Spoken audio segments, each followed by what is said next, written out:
Here's the series title, Before We Become Parents. For this video, I really wanted to highlight how culture is complex and multifaceted, and how we need to be able to address culture when we're talking about child development. But here's the line, the tagline, or the saying, or whatever. Before we become parents, I believe it's important for us to be aware of our culture, our assumptions, what we agree with, and what we disagree with.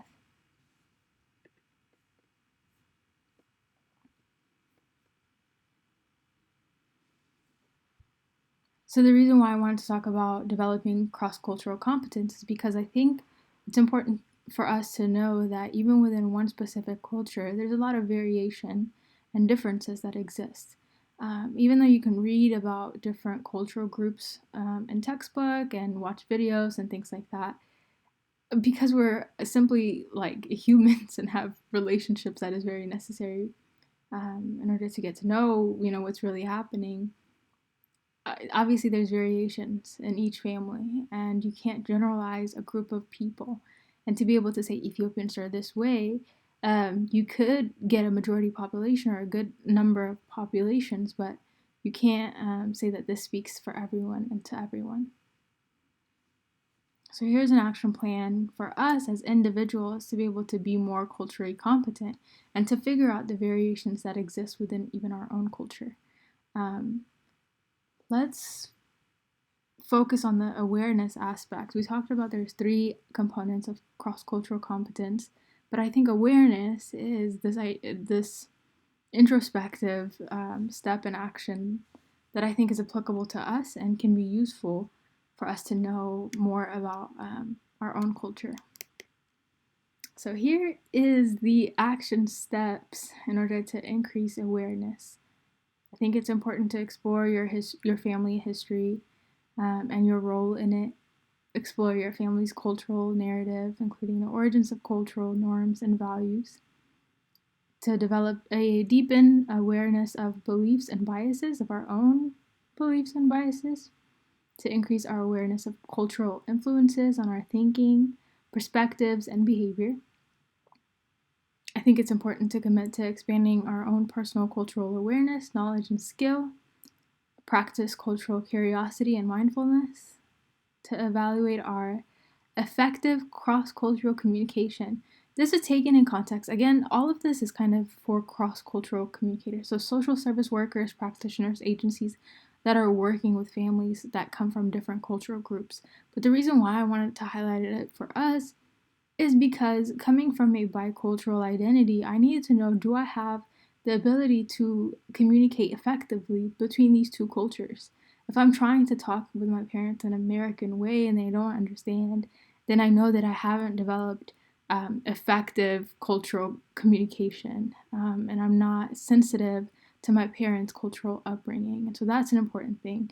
And I think it's applicable for us just simply because there is variation within culture. And so I wouldn't even call this cross-cultural communication. I say within cultural communication. But also taking into account that we have a bicultural identity. And so as Ethiopian Americans, what does it mean to communicate with our Ethiopian parents, right? And then the last one, cultivate humility, openness, curiosity, tolerance, ambiguity, and respect for diversity. That is essential. I think the biggest thing that we can do is begin with conversation. To be able to ask ourselves, what are the patterns and the themes that I've noticed in my family? What have my parents passed down to me? What are the things that I would take from my cultural context that I would pass down to my kids? And what are the things that I wish to change, that I make sure that I'm not repeating? I think it's important for us to become more inquisitive about how culture shapes identities, perceptions, and behavior. I love this sentence up top where it says, culture does not need to be understood in terms of good and bad. We should learn it as is. I think a typical reaction to differences between ourselves and others is hesitation, fear, and even a distaste, right? But when we're getting to this place of like, I just want to be culturally competent, we open up ourselves and say, you know what, I'm going to make an effort to be able to react to these differences in openness and curiosity and respect, and to be able to learn it as is, that I don't have to give it a moral value of good and bad, but I can just learn it as what it is. I think that's how we should approach our parents' culture, our culture, the American culture, just to be able to learn it as is. I think it's important for us to explore our own cultural legacies, including cultural narratives, values, experiences of oppression and privilege. And this all will assist us in expanding our cultural awareness. So that's the tagline. That's what's important.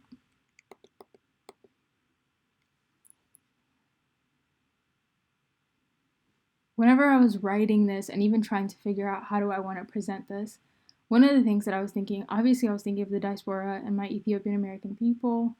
And if I had to really boil down a message, it really is, man, culture doesn't need to be understood in terms of good and bad, that it's important for us to learn it and to be sensitive to it. So thank you so much for watching this video. If you are a parent that's watching this, I would say get to know, your child and what it means to them to have a bicultural identity, to understand their worldview, their perspective, and how they navigate between the American culture and the Ethiopian culture. If you're an Ethiopian child or Ethiopian American watching this, I would say it's important to know your parents' level of acculturation, what they identify with, their history, their upbringing, their values, what's important to them, what was important to them when they were growing up, because it creates a space of like empathy and a place to get to know one another and to say like, hey, it doesn't, my way doesn't have to be the right way or the high, like we can just get to know one another and create a communication that acknowledges our differences and respects our differences. And I really want to see that for us, because I think it's so challenging, and culture is one of those things where the things that are very easy to notice, they're fun, right? Like the culture, when we say culture, it's usually like the food and the clothing and the celebrations and the traditions and the ceremonies and things like that. But the beliefs, the values, the assumptions that drive a lot of the behavior,